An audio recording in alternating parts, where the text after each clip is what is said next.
ஓம் கஜானான பூதகணாதிசேவிதம் கவித்த சண்பு பலசாரோச்சிதம் உமாஸ்வதம் சோக விநாச காரணம் நமாமே ஈஸ்வரபாத பங்கஜம். நண்பர்களே, இன்றைய நாள் இனிய நாள் நிகழ்ச்சியில் உங்களை சந்திப்பதில் மிகவும் மகிழ்ச்சி. என்று விஸ்வாவாசு வருடம் மாசி மாதம் 13ஆம் தேதி 25/2/2026 புதன்கிழமை. இன்றைய திதி நவமி, இரவு 2:41 வரை. பிறகு தசமி. இன்றைய நட்சத்திரம் ரோகிணி, மதியம் 2 மணி வரை. பிறகு மிருக சீரிஷம். இன்றைய யோகம் விஸ்வம், கரணம் பாலவம், நேத்திரம் 1, ஜீவன் பாதி. நாள் முழுக்க சித்த யோகம் கூடிய நாள். இன்றைய நாள் நவமி. மகாவிஷ்ணுவை வழிபட சர்வ காரியம் ஜெயமாக நினைத்து நிறைவேறு எண்ணங்கள் ஈடேறும் புதிய முயற்சிகள் கை கொடுக்கக்கூடிய நாளாக அமையக்கூடும் இன்றைய நாளில். இன்றைய குளிகாதி நேரம் நல்ல நேரம் காலை 6 மணி முதல் 7:30 வரை. பிறகு 9 மணி முதல் 10:30 வரை. குளிகை 10:30 முதல் 12 மணி வரை. ராகு காலம் மதியம் 12 மணி முதல் 1:30 வரை.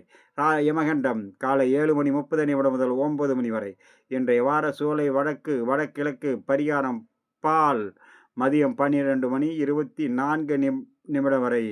நண்பர்களே, இன்றைய ராசி பலனும் நட்சத்திர பலனும். மேச ராசியில் பிறந்தவர்களுடைய ராசி பலனும் அவர்களுடைய சார்ந்த நட்சத்திர பலனும். மேச ராசியில் பிறந்தவர்களுக்கு இன்றைய நாள் சிறிய சிறிய சங்கட்டங்கள் சிக்கல்கள் வரும்.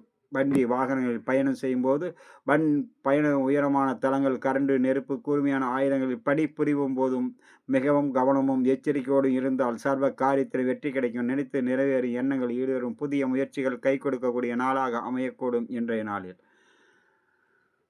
அஸ்வதி நட்சத்திரம் மதியம் வரை சர்வ காரியத்தில் வெற்றி கிடைக்கும். நினைத்து நிறைவேறும் எண்ணங்கள் அனைத்தும் ஈடேறக்கூடிய நாளாக அமையக்கூடும். மதியத்துக்கு பிறகு மாலை நேரத்தில் அனைவரிடத்திலும் பக்குவத்தோடு பழக வேண்டும். வீண் வாக்குவாதத்தை தவிர்ப்பதன் மூலம் நன்மைகள் வந்து சேரும். வீண் வாக்குவாதத்தால் தேவையற்ற மனக்குழப்பங்கள் உருவாகும்.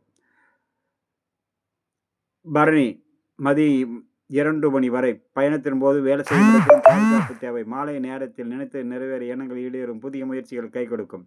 கிருத்திகை மதியம் வரை சர்வ காரியத்தில் வெற்றி கிடைக்கும். அதுக்கு பிறகு வண்டி வாகனங்களில் பயணம் செய்யும் போது உயரமான தளங்கள், கரண்டு, நெருப்பு, கூர்மையான ஆயுதங்கள் பணிபுரியும் போது மிகவும் கவனத்தோடு இருக்க வேண்டும்.